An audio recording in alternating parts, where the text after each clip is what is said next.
I am Ferdinand Marcos, and I am the President of the Republic of the Philippines. I stand today on behalf of 110 million Filipinos. Hello people and hello universe, it's me again. A shout out sa inyo mga kababayan. Hello sa mga Marcos loyalists and supporters. Well guys, noong May 10, 2024, nandyan po ang Serbisyo Fair, Bagong Pilipinas sa Zamboanga City. Isa sa mga binigyan ng tulong ng Serbisyo Fair, ang Bagong Pilipinas, sa pangunguna ni Speaker of the House at kasama po ng napakaraming congressman ay yung mga estudyante, mga kababayan.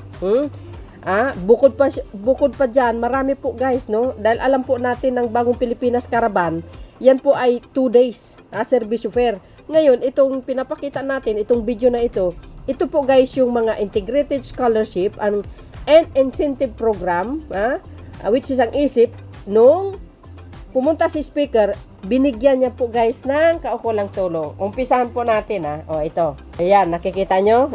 Basahin nyo sa screen guys 3,000 student beneficiaries. Ayan, hindi ko pwede parinig po ang boses kasi baka makapiright tayo. Pero nakikita nyo sa video na ito ay malinaw na malinaw guys 5 kilo rice, kilo na bigas, at least mayroon, di ba?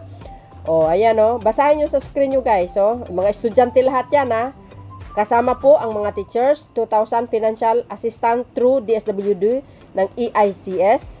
See? Lahat, nandyan po ang mga congressman natin kasama ni Speaker of the House, at yan po guys ay sila po ang nangunguna 15,000 financial assistant for semester through the Tulong Dunong Program, TDP and CHED. See, congratulations sa mga estudyante, sa mga beneficiaries. Kasama po ang mga teachers at saka estudyante po ang nandyan. Ay, siyempre mga kababayan, hindi na maharap ni Pangulong Marcos Jr. kaya inutusan niya si Speaker of the House. Ayan po ang mahigpit ng kanyang utos mga kababayan. So, malinaw na malinaw dito guys na nagtutulungan ang magpinsan at siyempre ang First Lady. Dahil galing naman po siya dyan mga best, dinala niya rin po ang Love for All. May video tayo na in-upload.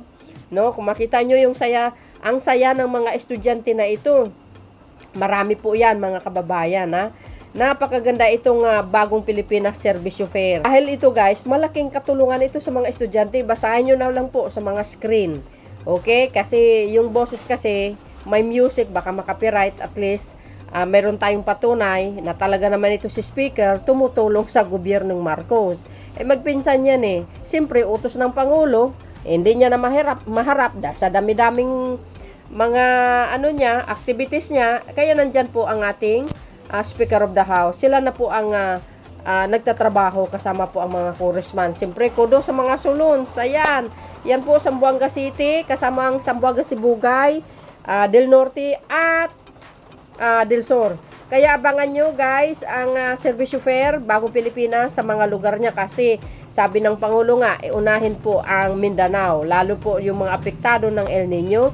Hindi lang po yan, at karagdagang tulong sa ating mga kababayan. Di ba? Well, ako, speechless ako kasi maganda po ang pamamalakad ni Pangulong Marcos Jr. At sa mga sulon, mga congressman, maraming salamat po, no?